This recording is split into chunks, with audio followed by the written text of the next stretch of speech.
오늘은 종료주일인데 항상 봄에 종료주일이 옵니다.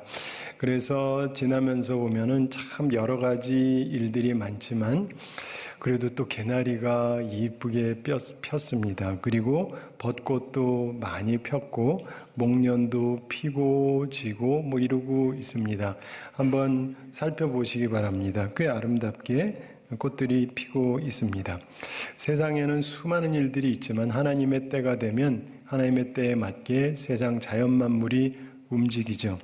예수님께서 십자가에 죽으시기 위해서 당시에 예루살렘으로 올라가셨습니다. 그랬더니 사람들이 종려가지를 가지고 환영을 했습니다. 그래서 우리가 흔히 종려주일이다 이렇게 부르는데요. 예수님께서 예루살렘 성으로 들어가셨던 그 사건, 이 일에서 세 가지 우리가 기억해야 될 의미가 담겨 있습니다. 세 가지가 뭐냐? 첫째, 이것은 계획되어진 사건이라는 것입니다. 본문 28절부터 40절 전체에서 이것이 계획 속에서 일어난 일임을 설명을 합니다. 봄이 오는데 하나님의 계획 속에 오는 거죠. 별뜻 없이 일어난 사건이 아닙니다. 혹은 돌발적으로 발생하거나 충동적으로 발생한 사건이 아닙니다. 이것은 이미 하나님께서, 우리 주님께서 분명하게 계획하신 일입니다. 28절에서 예루살렘으로 향하여 앞서서 가셨다 이렇게 말씀합니다. 여리고에 들으셨다가 예루살렘으로 주님이 앞서서 가십니다. 그리고 예루살렘 근처 감람원에 가까이 가셨을 때 제자 중에 2명을 보냅니다. 예루살렘으로 보내는 것은 아니고 30절 함께 읽어보겠습니다. 이르시되 너희는 맞은편 마을로 가라. 그리로 들어가면 아직 아무도 타보지 않은 나귀 새끼가 메어 있는 것을 보리니 풀어 끌고 오라. 아멘. 자, 예루살렘에 입성할 때 나귀 새끼를 타고 사람들 앞에 보이려고 하십니다. 이것은 마치 리무진, 멋있는 차 타는 거랑 비슷한 것입니다. 예수님이 평상시 나귀 안 타셨습니다. 이때만 타셨거든요. 만일 누가 어찌하여 푸느냐 이렇게 물으면 주가 쓰시겠다 하라 이렇게 말씀합니다. 32절부터 34절에 보면 그대로 그 일이 진행이 됩니다. 35절 함께 읽어보겠습니다. 그것을 예수께로 끌고 와서 자기들의 겉옷을 나귀 새끼 위에 걸쳐 놓고 예수를 태우니. 아멘. 나귀를 타고 예루살렘에 입성하는 것, 이것은 이미 계획되어진 일이었습니다. 하나님께서는 모든 일을 하나님의 계획 가운데 진행하십니다. 봄도 그렇게 오는 것이고요. 그러니까 하나님의 계획 속에 모든 것이 진행된다는 것을 꼭 믿으시기 바랍니다.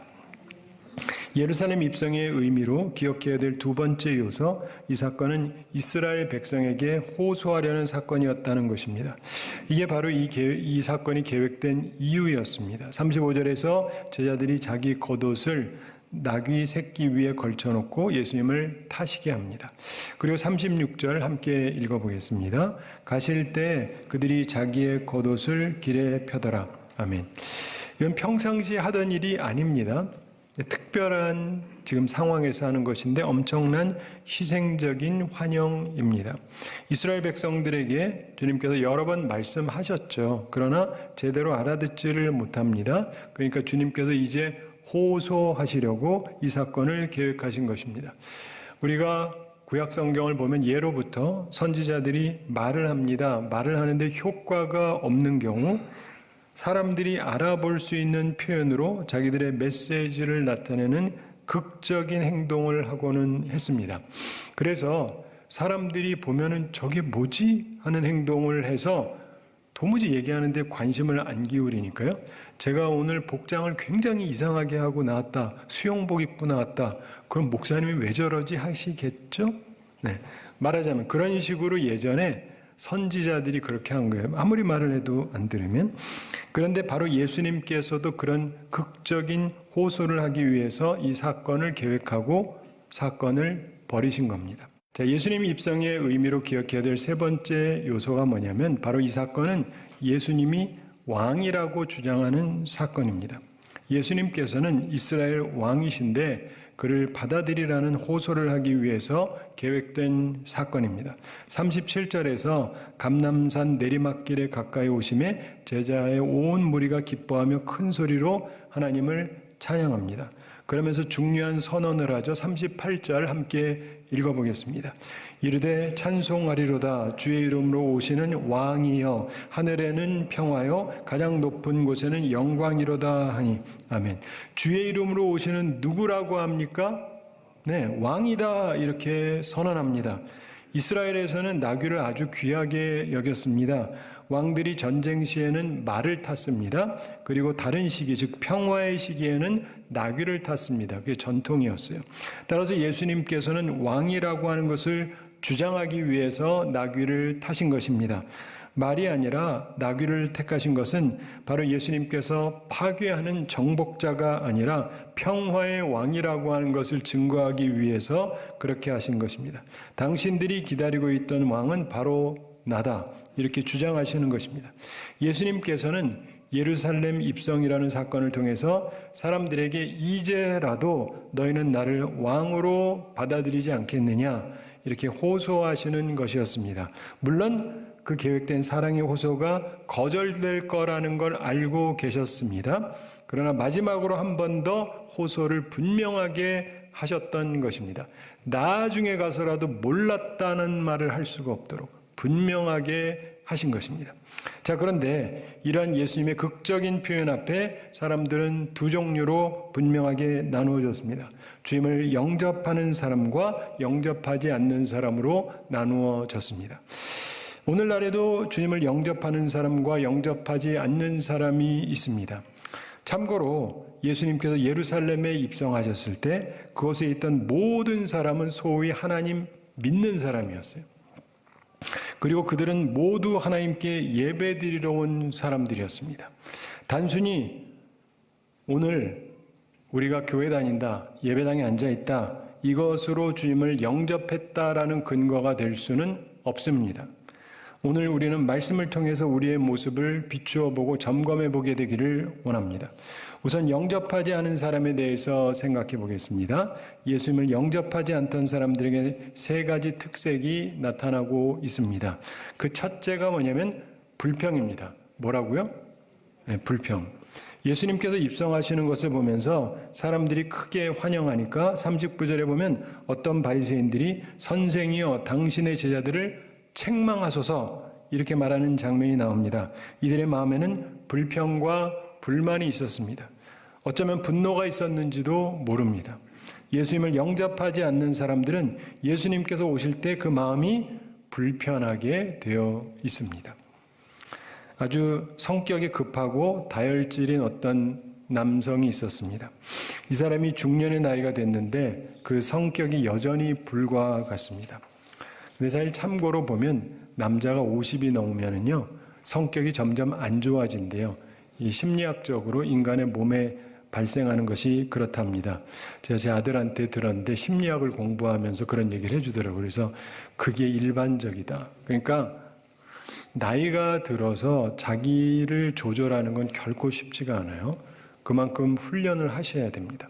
근데 한 번은 이분이 자기 아들이 차를 주차하다가 차고에 있는 벽을 부숴버렸습니다.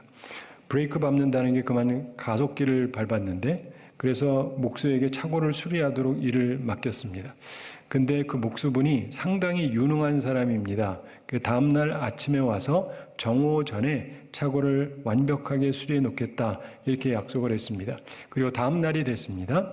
이 남자가 일하러 갔습니다. 그리고 저녁에 돌아왔습니다. 그런데 집에 와서 보니까 차고의 벽이 수리가 되어 있지를 않아요.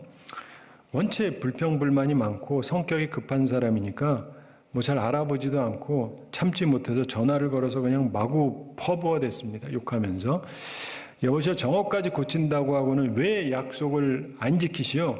자기가 말한 약속도 안 지키고 그 사람 아주 못 믿을 사람이구만 그러면서 막 뭐라 그랬는데 그랬더니 그 목수분이 이렇게 대묻더랍니다. 저 혹시 대개 아드님이 오후에 자동차 운전했는지 한번 물어봐 주시겠습니까? 이해가 되세요? 이미 고쳐놨어요. 근데 아들이 또 차 몰다가 또 박은 거예요. 네, 목수는 잘 고쳤는데 자기 아들이 또 사고를 친 건데 자초지종도 안 알아보고 그냥 불같이 화내고 불평불만 쏟아내고 그러다가 오히려 창피를 당하게 된 것이지요. 사랑하는 성도 여러분, 예수님을 영접하지 않는 사람들은 항상 불평이 가득 차 있습니다. 여러분은 어떤지 스스로를 잘 점검해 보시기 바랍니다. 예수님을 영접하지 않던 사람들의 두 번째 특징이 있습니다. 그게 뭐냐면 교만입니다. 교만. 39절 함께 읽어보겠습니다. 무리 중 어떤 바리새인들이 말하되 선생이여 당신의 제자들을 책망하소서 하거늘. 예수님께 어떤 바리새인들이 예수님을 호칭하면서 말하는데 선생이여 이렇게 부르죠. 그 말 자체는 뭐 나쁜 말이 아니라고 생각이 되지만 예수님은 지금 그곳에 선생으로 오신 것이 아닙니다. 사람들이 왕이라고 부르고 있고 이제 왕으로 그 자리에 서 계십니다. 그런데 그분을 선생이라고 부릅니다. 왜요? 교만하니까. 게다가 당신의 제자들을 책망하소서. 이 말은 뭐냐? 당신이 제자들 잘못 가르쳤다. 이렇게 비난을 하는 겁니다. 예수님의 제자를 책망하라는 말은 예수님을 깔보는 말이요, 대항하는 말이요, 아주 안 좋은 말입니다. 근데 왜 그렇습니까? 교만해서 그런 겁니다. 그럼 그런 말을 그렇게 함부로 막 하다니. 오늘날에도 많은 사람들이 함부로 말을 합니다. 왜요? 교만해서 그렇습니다. 예수님을 영접하지 않은 사람들은 교만합니다. 여러분 어떤지 잘 점검해 보시기 바랍니다. 예수님을 영접하지 않던 사람들의 세 번째 특징이 있는데 회방입니다. 회방을 놓는데 방해한다 이 말입니다. 이들에게는 무서운 생각이 있었습니다. 무서운 생각. 그게 뭔지 아시겠습니까? 이들은 전도를 막을 생각을 했어요. 이것은 정말 무서운 생각입니다. 이들은 전도를 막고자 했던 것입니다. 자기도 안 믿고 남도 못 믿게 하려고 하는 사람들이었습니다. 예수님을 영접하지 않는 사람들은 하나님의 일을 방해를 해요. 하나님의 일이 진전되는 것을 막으려고 합니다. 자, 오늘날에도 전도 싫어하는 사람들이 있습니다. 자기도 하지 않고 남이 전도하는 것도 비난하면서 회방하려고 하는 사람들이 있습니다. 참으로 무서운 일을 저지르고 있는 것입니다. 제가 요즘에 다니면서 보면은 전도하는 사람은 별로 없는데 간혹 있어요. 누가 주로 하는지 아세요? 이단들. 네, 여러분들 다니면서 이단들한테 뭐라고 그러면서 다니시죠? 참 재미있는 게 이단들한테는 말 한마디도 안 해. 그러면서 교회에서 전도하겠다는 사람한테는 말하는 사람들이 의외로 많아요. 참 이상하지 않습니까? 참 이상해요. 독일 함부르크의 어느 고급 호텔에 새로운 매니저가 들어왔습니다. 그 사람이 하루는 직원들에게 청소를 시키면서 일을 하고 있었는데 호텔 정원 한가운데 손님들을 위해서 마련한 고급 의자에 웬 노인이 앉아 있었습니다. 그런데 보니까 인상도 뭐 썩 좋아 보이지도 않고 옷차림도 별로 좋아 보이지가 않습니다. 새 매니저가 그리 착한 사람이 아니었고 꽤 거만한 사람이었습니다. 그래서 그 노인이 우리 같은 이 고급 호텔 분위기하고 걸맞지 않는다 이렇게 생각이 됐습니다. 그래서 쪽지를 써서 직원에게 이거 저 사람에게 좀 전달해 주라 그랬습니다. 내용인즉 조용히 이곳에서 나가달라 이런 글을 쓴 거예요. 그 글을 받고 노인이 기분이 상하죠. 근데 어쨌든 그곳에서 조용히 쫓겨났습니다. 근데 그리고 며칠 안 돼서 그 새 매니저가 호텔에서 해고됐습니다. 왜 그러냐? 그 매니저가 쫓아냈던 그 허름하게 입은 노인이 바로 이 고급 호텔의 경영주였거든요.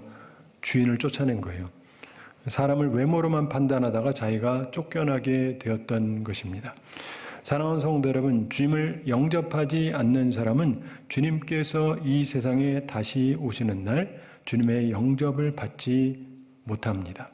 주님을 내어 쫓으면 자신이 최후의 심판날 지옥으로 쫓겨나게 되는 것입니다. 사랑하는 성도 여러분, 그러나 주님을 영접하는 사람은 마지막 날 예수님의 영접을 받아서 천국에서 영원한 삶을 누리게 될 것입니다. 오늘 본문에 보면은 주님을 영접하던 주님의 제자들의 모습이 나옵니다. 이들에게 세 가지 영접하는 사람들의 특색이 나타납니다. 우리에게도 꼭 있어야 합니다. 첫째가 뭘까요? 기쁨입니다. 기쁨. 여러분 기쁨 있으세요? 네, 37절 함께 읽어보겠습니다. 이미 감람산 내리막길에 가까이 오심에 제자의 온 무리가 자기들이 본 바 모든 능한 일로 인하여 기뻐하며 큰 소리로 하나님을 찬양하여. 아멘. 제자의 온 무리가 자기의 본 바 모든 능한 일을 인하여 기뻐하여 이렇게 말합니다. 주님을 영접하던 제자들의 마음에 기쁨이 있었습니다. 여러분, 살아가면서 주님을 영접하고 주님과 함께 하다 보면은 기적도 일어나고요. 그래서 기쁨이 넘치게 되어 있습니다. 예수님을 영접하는 사람들에게는 하늘의 기쁨이 함께하는 것입니다. 예수님이 전달하던 게 뭐예요? 복음이라 그러잖아요. 유앙겔리온. 이거는 굿뉴스예요. 좋은 것을 전하는 분과 함께하는데 내게 기쁨이 없다면 굉장히 이상한 거죠. 그러나 주님을 영접하는 사람에게는 기적이 일어나고 그래서 기쁨이 생기게 됩니다. 여러분도 꼭 체험하며 사시게 되기를 바랍니다. 예전에 1989년 가을에 미국에서 조지 부시 대통령이 대서양 해변에 있는 별장으로 약 3주간, 19일간 휴가를 갔습니다. 미국 대통령은 휴가도 오래 가요. 거기서 낚시 배를 타고 바다에 갔습니다. 그러면 기자들도 함께 따라오면서 취재를 했는데 첫날 한 마리도 잡지를 못했습니다. 근데 이분이 그 다음 날도 낚시를 했는데 역시 한 마리를 잡지 못했습니다. 다른 사람들은 다 잡는데 대통령은 일주일 동안 열심히 하는데 한 마리도 못 잡았어요. 그랬더니 지역신문에서 그 기사를 쓰기 시작했습니다. 대통령 낚시 휴가. 오늘까지 아무런 수확이 없음. 한 마리도 못 잡다. 이렇게 썼습니다. 기자들에게는 화제거리였고 수행원들과 가족들에게는 긴장의 연속이었습니다. 좀 잡혀줘야 되는데 이 물고기들이 말이야 안 잡혀가지고. 그런데 그러면서 두 번째 주에도 한 마리도 못 잡았어요. 마지막 세 번째 주가 되는데 계속 안 잡히다가 드디어 마지막 날이 됐습니다. 대통령이 그때도 나갔는데 근데 드디어 큰 블루피쉬가 잡혔어요. 한 70cm 정도 되는 큰 놈이 잡혔습니다. 그랬더니 경적이 울리고 막 환성이 터졌습니다.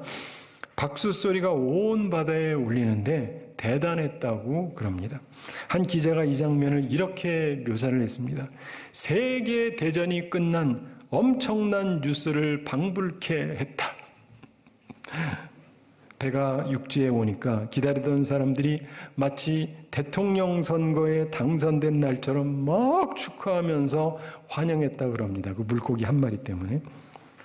사실 물고기 한 마리가 뭐 대단하겠습니까? 그래서 별건 아니지만 그러나 기다리던 사람에게는 그 물고기 한 마리가 큰 기쁨이 될 수 있습니다. 사랑하는 성도 여러분, 예수님을 사랑하는 사람들, 예수님을 기다리던 사람, 예수님을 영접하는 사람, 그분을 고대하던 사람, 참으로 주님을 영접하는 사람에게는 정말 큰 기쁨이 넘치게 되어 있습니다. 여러분이 꼭 그것을 체험하며 사시게 되기를 바랍니다. 예수님을 영접하는 자에게 나타나는 두 번째 특색이 있는데 찬송입니다. 찬송. 기쁘기 때문에 찬송을 합니다. 그냥 노래 부른다가 아니라 기뻐서 부르는 찬송을 얘기해요. 37절 다시 한번 읽어보겠습니다. 이미 감람산 내리막길에 가까이 오심에 제자의 온 무리가 자기들이 본 바 모든 능한 일로 인하여 기뻐하며 큰 소리로 하나님을 찬양하여. 아멘. 기쁨이 있습니다. 그래서 큰 소리로 하나님을 찬양합니다. 예수님을 영접하는 사람에게는 기쁨의 찬양이 넘치게 됩니다. 우리에게도 꼭 있게 되기를 바랍니다. 미국의 척 스윈돌 목사님이 이런 말을 했습니다. 우리에게 가장 필요한 것이 정보였다면 하나님께서는 우리에게 교육자를 보내셨을 것이다. 우리에게 가장 필요한 것이 기술이었다면 하나님께서는 우리에게 과학자를 보내셨을 것이다. 우리에게 가장 필요한 것은 돈이었다면 하나님께서는 우리에게 경제학자를 보내셨을 것이다. 우리에게 가장 필요한 것이 쾌락이었다면 하나님께서는 우리에게 연예인을 보내셨을 것이다. 그러나 우리에게 가장 필요한 것은 용서였기에 하나님께서는 우리에게 구세주를 보낸 것이다. 일리가 있지 않습니까? 우리나라에 정보가 없습니까? 기술이 없습니까? 돈이 없습니까? 연예인이 없습니까? 다 있죠. 근데 여러분이 보시기에 어떠세요? 우리나라에도 진짜 용서가 필요하지 않습니까? 죄인들이 너무 많아요. 위로부터 중간 밑까지 다 그렇습니다. 죄짐을 지기 위해서 이 세상에 오신 주님, 그분을 영접하고 우리들이 죄사함을 받고 영혼의 자유를 느끼고 기쁨으로 찬양하는 그런 우리나라가 되기를 소망합니다. 그런 감격이 영접하는 자에게 있습니다. 여러분에게 그 감격의 찬양이 넘치는 한 주간이 되시기를 축원합니다. 예수님을 영접하는 자에게 나타나는 세 번째 특색이 있는데 증거입니다. 증거, 전도한다 이 말입니다. 예수님의 증인이 되는데 38절에서 이들의 찬양의 내용이 나옵니다. 38절 함께 읽어보겠습니다. 이르되 찬송하리로다 주의 이름으로 오시는 왕이여 하늘에는 평화요 가장 높은 곳에는 영광이로다 하니 아멘. 찬양 속에서 무엇을 증거합니까? 주의 이름으로 오시는 왕이여. 뭐라고요? 왕. 이렇게 고백하면서 증거합니다. 예수님을 영접하는 사람들은 예수님을 그들의 말로 분명하게 증거합니다. 그분은 우리를 구원하신 분일 뿐만이 아니라 우리의 주님, 왕이시다. 이 고백이 우리 속에서 나타나야 됩니다. 이번 주간을 지내시면서도 여러분에게 이게 있어야 주님을 영접하는 사람들입니다. 어떤 두 사람이 골프를 즐기면서 친하게 지냈습니다. 여러 해 동안. 그런데 한 번은 그 중에 한 사람이 예배 모임에 참석하는 것을 다른 사람이 보게 됐어요. 다음번 골프 시합할 때 만나게 되니까 그 친구가 물어봤습니다. 나는 자네가 교회 다니는지 몰랐네. 그랬더니 그 친구가 나는 오랫동안 교회 다녔어. 그럽니다. 그랬더니 그 친구가 이렇게 말하더랍니다. 잘 들어보세요. 그래? 참 재미나는 일이군. 참 이상하네. 자네는 골프에 대해서는 항상 해박하게 얘기하고 뭐 하는 게 그렇게 많은 것처럼 얘기하면서 어떻게 하나님에 대해서는 단 한마디도 말하지 않았는가?